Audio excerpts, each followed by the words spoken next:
The beauty of disc brakes is that they require very little maintenance, but there are a few tricks to ensure that you get the best performance out of them and ensure that they keep working nicely. Here are 7 easy things to do. Firstly, we're going to want to bed your brakes in. We'll start with a top tip for anyone that has just bought a new disc brake bike. Brand new disc brakes won't deliver their full power out of the box, and that's because the rotor and the pads need bedding in. And that can be terrifying. Yeah, they need a bit of time to get to know each other. Yeah. So bedding in the pads will prepare the surfaces on the disc rotor and pads by distributing pad material over the rotor to improve friction between the two parts. Bedding this in is really easy and worth doing before you head out on your first ride. SRAM has a really good guide for bedding in disc brakes, and it's advice that has worked for us. Basically, you accelerate the bike up to a moderate speed and then firmly apply the brakes until you're at walking speed. Repeat this process 20 times, then do it at a faster speed and repeat the process 10 times.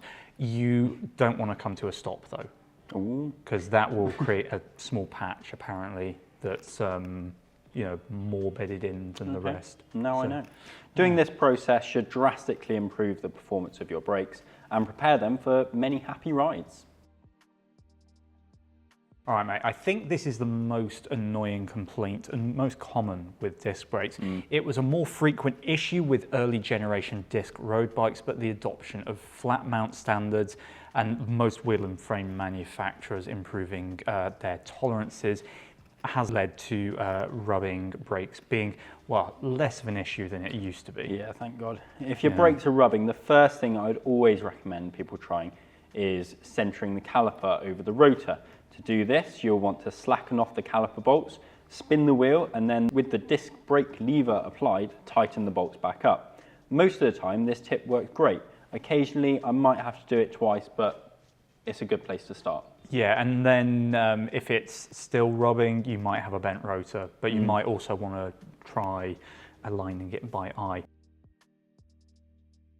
But if you do have a bent rotor, and this is mainly an issue, I think, if you're traveling or flying with the bike, those thin aluminium rotors can bend if enough force is applied. Yeah. If flying, you can actually remove the rotors, which I think is quite an easy job these days. Yeah.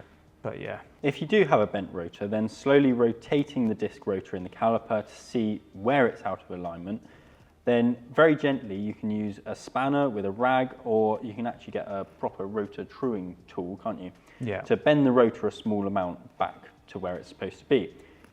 Unless you're like him, I would always use a proper tool because they will save your rotors. Squealing brakes can occur for a number of reasons. Usually it's a sign that you've got grease or oil on the brake pad or rotor. It's an indication that they're contaminated, basically. That's either from cleaning the bike or residue picked up while riding. Yeah, although I did once have a cracked caliper, and that was just dropping a little bit of mineral oil on the pads, and that took me a long time to sort. Yeah, that would take you ages to find. One of the most common causes of a noisy brake is contamination, and that's why you have to be really careful about using spray lubricants on a bicycle with disc brakes. In fact, it's probably best to avoid them in that area completely. Yeah, I think if you've just bought a disc brake bike, ditch that and get something drip. Contamination basically just means that oil is not meant to be there. And if it's found its way on your brakes or pads, you're going to need to clean them. So how do we go about doing that then?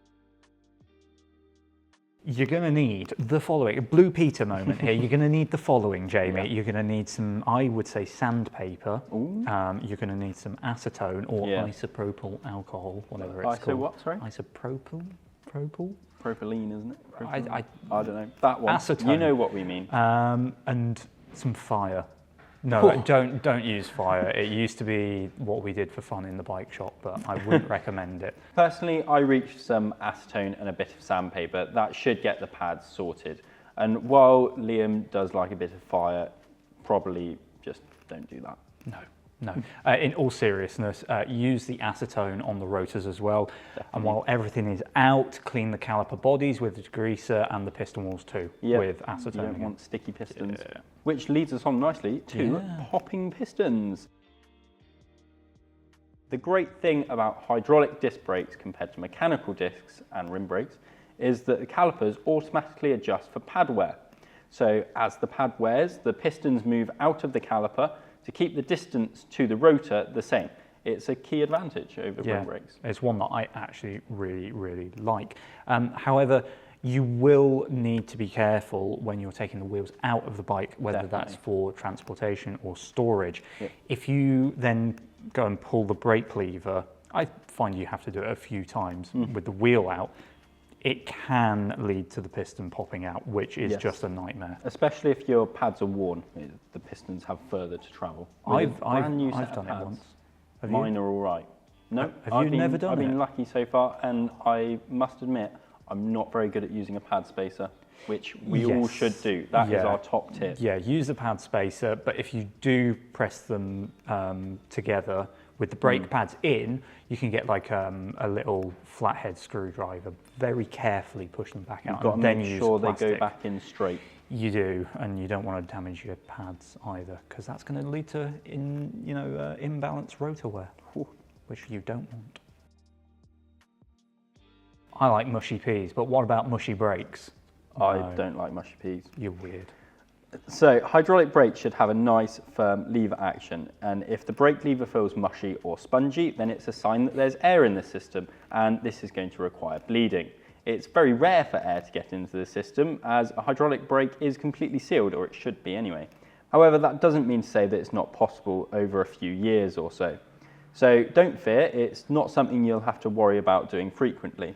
I have to say that if you're not confident about bleeding your own brakes at home, especially if you're only going to do it once a year, take them to a bike shop, let them do it. You need quite a lot of kit to do it, as well as patience. Yeah, but also, they can do it while you're at work, and they'll do it right, instead of you doing it at home on a Saturday evening. It's easy. If you start contaminating things, then it's going to cost you far more to start replacing pads and stuff like that than it would have cost you to go to a bike shop in the first place. So, plus, let's be honest, it's very good to support local bike shops.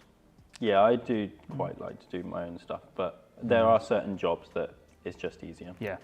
Oh, and one little note is that if you want to pick up a bleed kit, Epic Bleed Solutions is a great website for that. I'll leave a link in the description below, because they're cheap, they're readily available, and they're easy to understand as well. Absolutely. So we hope this has sorted out your disc brake woes, and as always, remember to like, subscribe to the channel, and we'll see you in the next one.